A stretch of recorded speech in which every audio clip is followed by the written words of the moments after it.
Hola, bienvenido de nuevo a Triala Digital. Yo soy Nubia Coronado.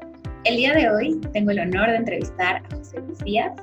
José Luis, además de dedicarse a la dirección de proyectos y contar con experiencia en cargos directivos y consultoría en empresas transnacionales, es especialista en gestión estratégica y administración de portafolios de proyectos de transformación. Y ha trabajado de manera balanceada con los 4 pilares organizacionales: estrategia, gente, procesos y tecnología. Por lo que voy a aprovechar su expertise para que nos brinde valiosas recomendaciones en cuanto a la gestión estratégica y de negocio. ¿Cómo estás, José Luis? Buenos días. Bien, Nubia, gracias. Un gusto estar aquí con ustedes. Muchísimas gracias por tu tiempo. Para empezar, quisiera que nos platiques en qué tipo de organizaciones has trabajado y cuál ha sido tu rol. Bueno, mi experiencia, yo inicio en Electra durante el periodo de expansión en áreas de adquisiciones en operaciones. De ahí paso a la banca, a trabajar procesos de reingeniería, y es mi primera aproximación a los proyectos. Hicimos proyectos de reingeniería en los años cercanos a los 2000, donde todo era transformación y era cambiar, deshacer los bancos como operaban y rehacerlos de nuevo con nuevas tecnologías. De ahí paso a otras instituciones. Trabajo en Canadá por la empresa más grande de telecomunicaciones, Rogers Communications, en el área de ingeniería de procesos, precisamente, llevando ingeniería de procesos de mejora para call centers. El número de operadores de los call centers de Rogers eran cerca de 7,000 operadores en el este, centro y oeste de Canadá. Paso también a proyectos de consultoría. La experiencia que más me marcó son proyectos en el sector petrolero, en Pemex. Estuve varios años en proyectos de vinculación de gestión estratégica con los proyectos de operación y producción y refinación de Pemex. Y proyectos de consultoría como consultor, que es lo que ahora hago y a lo que me dedico. Básicamente esa es la experiencia que tengo. Siempre el común denominador ha sido los proyectos de distinta índole. Y por lo que veo, has estado involucrado en diferentes industrias.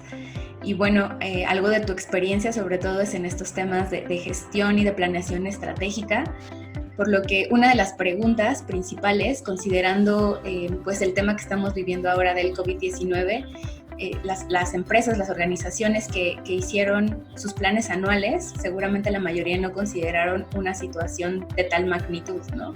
Por lo que va a requerir que regresen a revisar esos supuestos contra los que hicieron los planes anuales.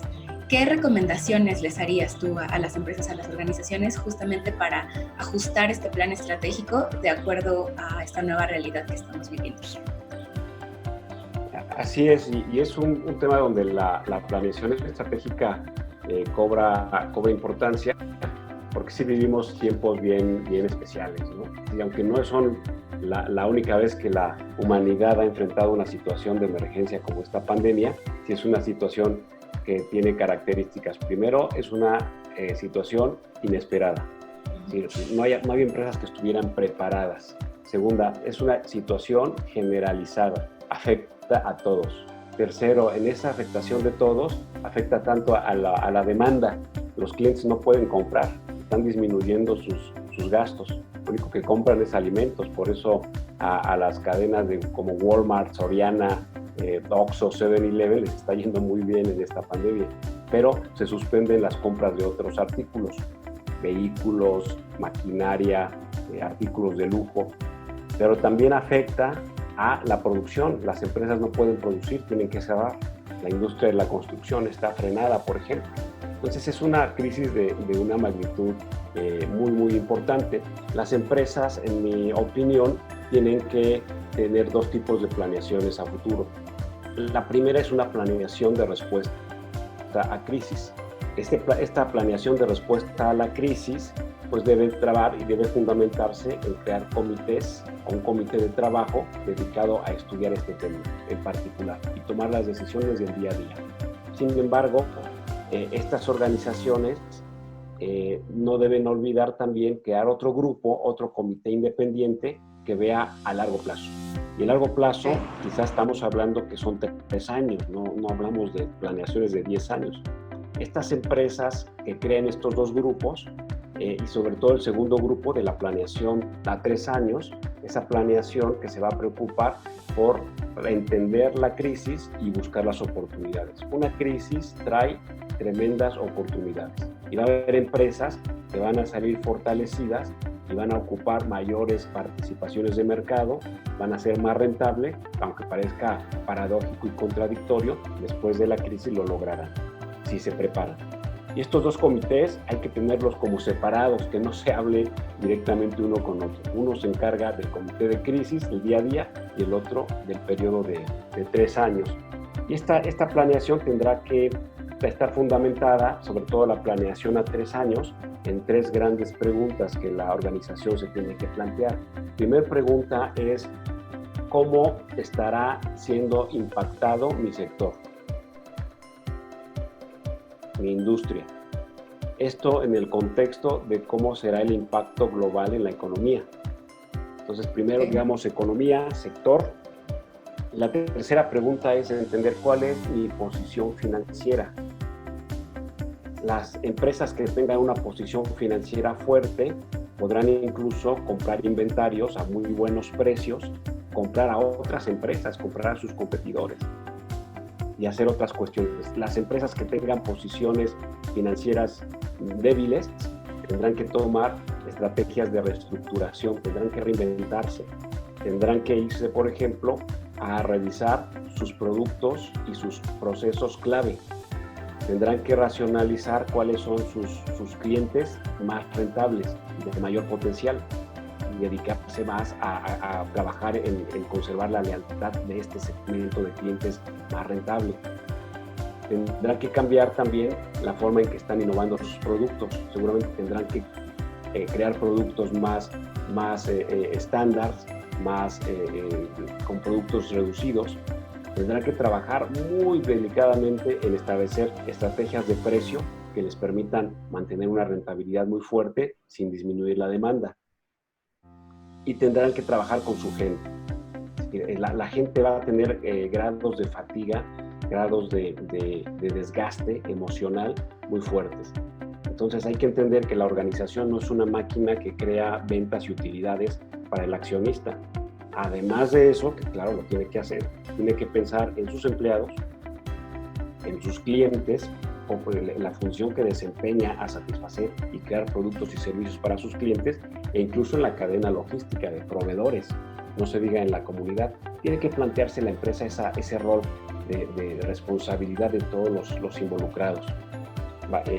Es lo que yo creo que deben hacer. Y estar muy en contacto con el cliente, entender al cliente, entender cómo cambia el cliente y ajustarse a la nueva normalidad. La normalidad, ¿cómo va a pasar esta pandemia? Muchas cosas van a ser normales y algunas van a ser distintas. Identificar lo que va a ser nuevo y va a ser la nueva normalidad a la que tendrán que ajustarse. Entender la nueva normalidad del cliente. Es lo que yo pienso que podrían hacer.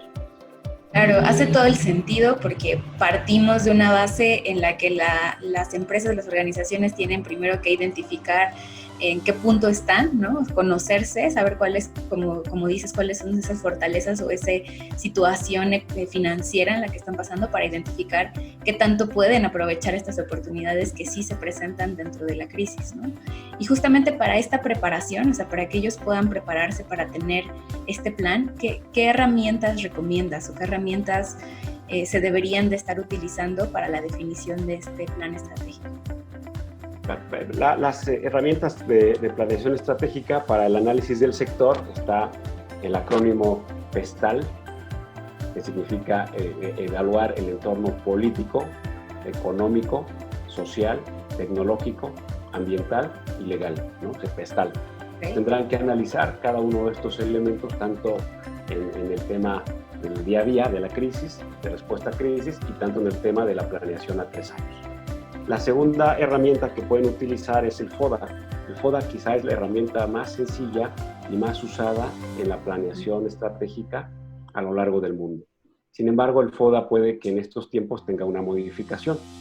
No hablamos de un FODA, acordémonos que el acrónimo FODA se refiere a fuerzas, oportunidades, debilidades y amenazas, ¿no? Que realmente hablamos de estos 4 factores. 2 son internos, las fuerzas y debilidades, internos a la empresa, en los que tiene mayor control la organización para fortalecer, crear fuerzas o fortalezas y disminuir debilidades. Y 2 son externos, oportunidades y amenazas. Bueno, en este caso el FODA que vemos hoy es un FODA que tiene la dimensión oportunidades y amenazas muy grandes, y las dimensiones fortalezas y debilidades como reducidas. Esto tendrá que ver que las organizaciones trabajarán más en los aspectos externos, es decir, en identificar las oportunidades y amenazas y resolverlas.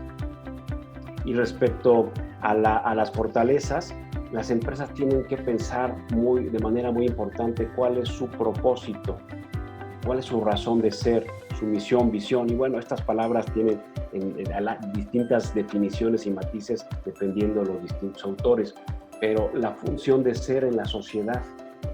Por ejemplo, está la anécdota de la empresa Honda, donde el señor Honda felicita a su grupo de innovación que creó en los años 70 un motor muy eficiente de bajas emisiones de contaminación.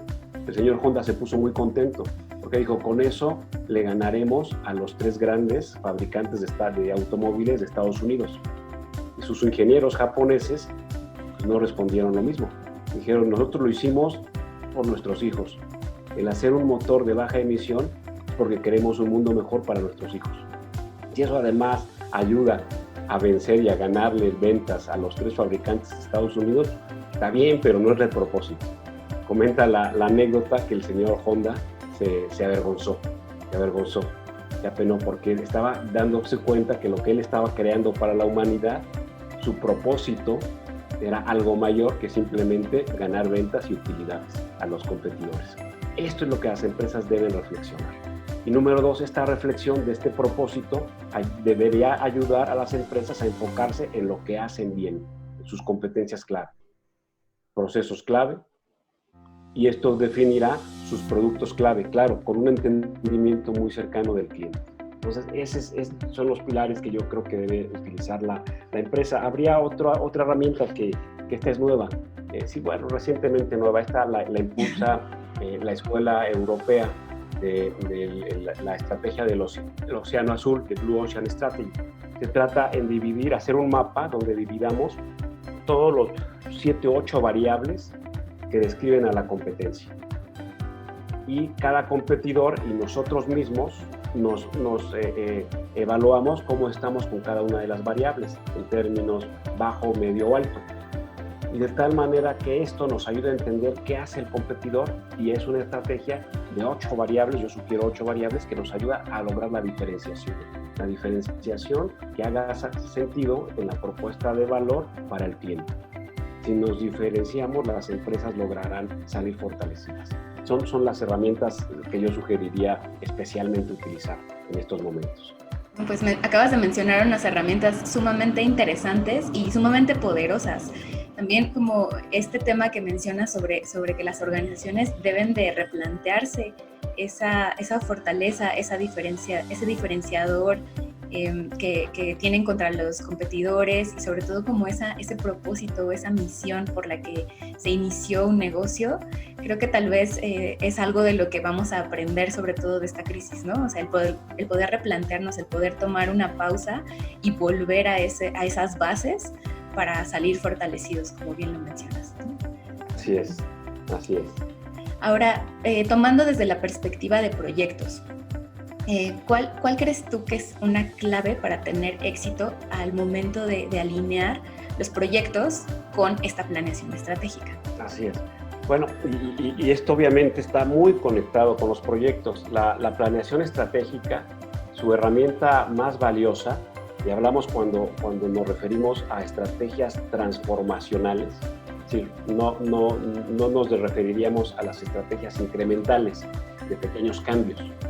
Las estrategias transformacionales, como las que requerimos en estos momentos, la mejor herramienta que pueden utilizar es la gestión de proyectos. De tal manera que desde mi punto de vista la gestión de proyectos y la planeación estratégica es un mismo conjunto de herramientas. La planeación es más de dibujar y diseñar el rumbo de la organización, y la gestión de proyectos es la base, son los brazos para ejecutar, para implementar ese rumbo estratégico elegido.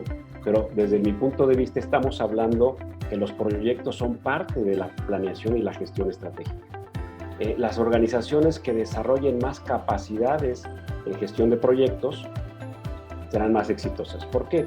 Porque podrán crear rumbos más ambiciosos, rumbos más lejanos, rumbos de mayor calibre, podrán hacer más cambios, ¿sí? Entonces, estas organizaciones deben plantearse cuál es su capacidad actual de gestionar proyectos y cómo pueden ampliar sus fuerzas para crear mayores capacidades de gestionar proyectos. En ese sentido, también habría algunos elementos. Por ejemplo, en primer lugar es hablar lenguaje de proyectos.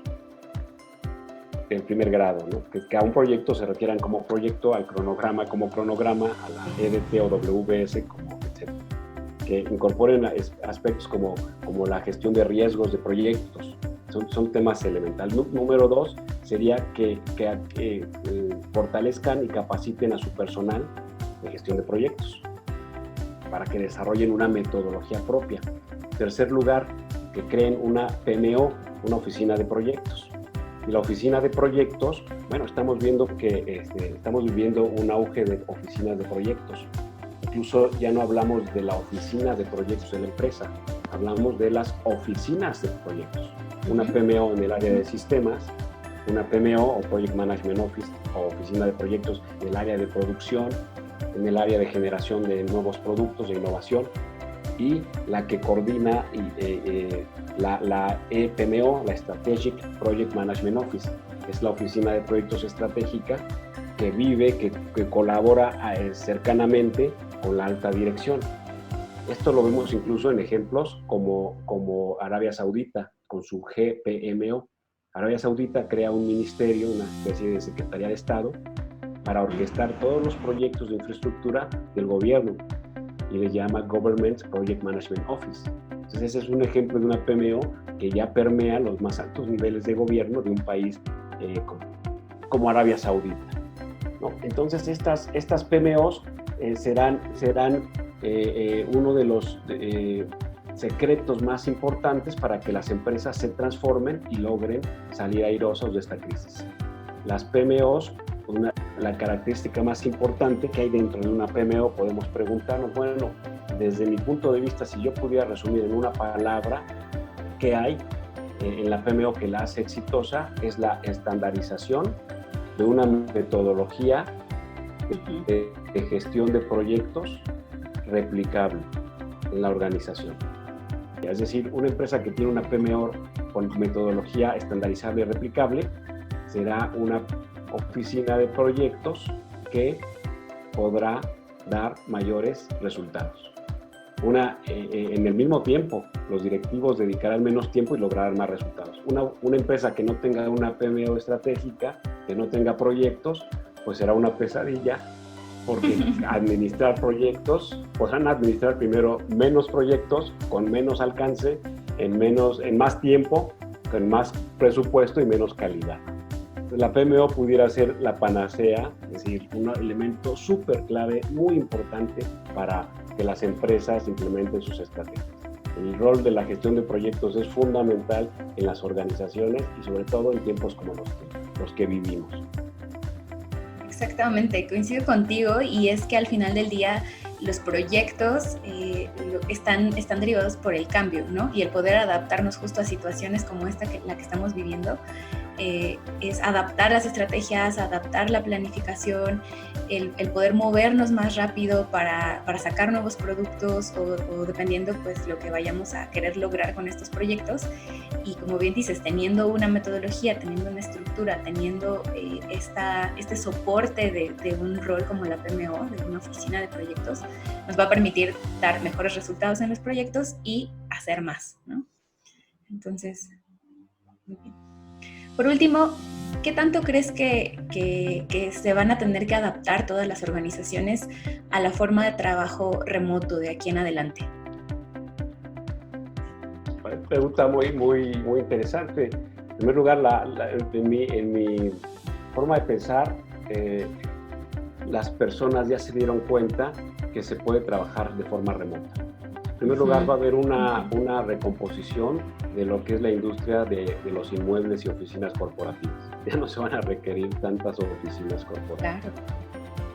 Segundo, muchas industrias van a quedarse en modo remoto o lo más probable en modo híbrido. Algunos días voy a la oficina y otros días puedo trabajar de manera remota. Y número 3, es un reto muy importante porque a nivel práctico las actividades remotas impactan a los individuos de distintas maneras.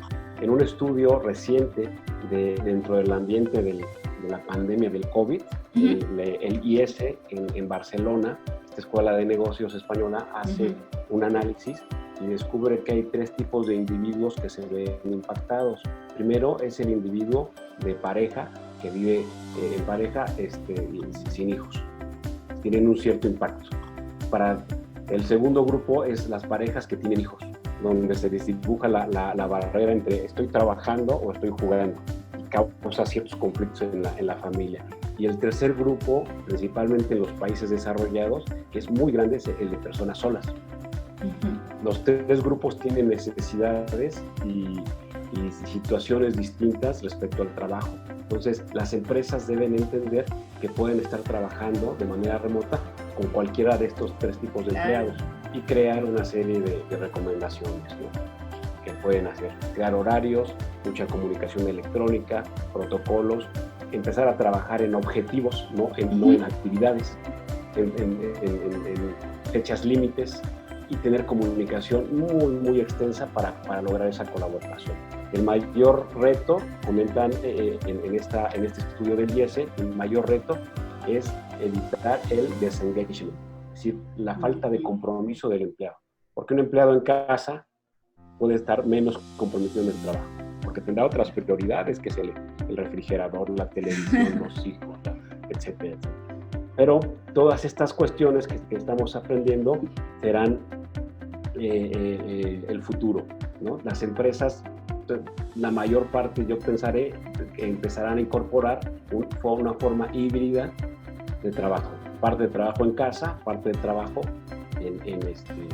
de forma presencial, ¿no? Y bueno, cada uno podemos, al final de toda esta pandemia, pensar cuál fue nuestra experiencia, qué fue lo positivo y lo negativo de trabajar en línea. Y seguramente habrá muchísimos más recuerdos y aspectos positivos que negativos. Yo creo que sí. Y como dices y mencionabas anteriormente, pues también partir desde esta perspectiva de que va a haber una nueva normalidad, ¿no? O sea, vamos a comportarnos distinto después de esto. Y bueno, tanto las organizaciones como las instituciones tendrán que analizar qué es lo que van a aprovechar de esta nueva normalidad, justo para aprovechar oportunidades de a lo mejor rentar menos espacio en oficinas, de adaptarse, colaborar con los empleados de una manera distinta. Pero me parece muy relevante esto que mencionas, de no perder de vista que tenemos distintas audiencias, ¿no? Distintos tipos de personas que colaboran con nosotros dentro de la organización, y pues no perder de vista también cuáles son sus necesidades o las cosas que podrían ayudarnos a no perder ese compromiso o ese engagement con el trabajo que están haciendo. Entonces, bueno, José Luis, muchas gracias por tu tiempo, por compartir con nosotros toda esta experiencia y la información. Bueno, nos despedimos agradeciéndote mucho nuevamente y bueno, si quieres dar algún comentario final para cerrar este video. Pues para temas de estrategia, yo recomiendo a la audiencia que investiguen y busquen a Antonio Nieto Rodríguez. Antonio Nieto Rodríguez pues ha sido miembro del comité directivo del PMI y es un gran defensor. Él se define como el champion de Project Management en el mundo, el gran campeón, el gran campeador, y yo estoy de acuerdo, ¿no? Es una persona que yo admiro mucho, respeto mucho, y él ha publicado y estudiado mucho el tema de la vinculación de los proyectos a la estrategia, o como yo creo que debe decirse mejor, de la estrategia que utiliza capacidades de proyectos para lograr más resultados. Puede ser una referencia que puede ser interesante para la audiencia. Antonio Nieto Rodríguez. Tiene videos en inglés, en español, y tiene publicaciones bien interesantes en el tema de gestión estratégica de proyectos. Ese era el comentario final, Nubia. De acuerdo, muchísimas gracias por la recomendación, nuevamente por compartir todo este conocimiento y bueno, esperamos vernos muy pronto. Muchas gracias.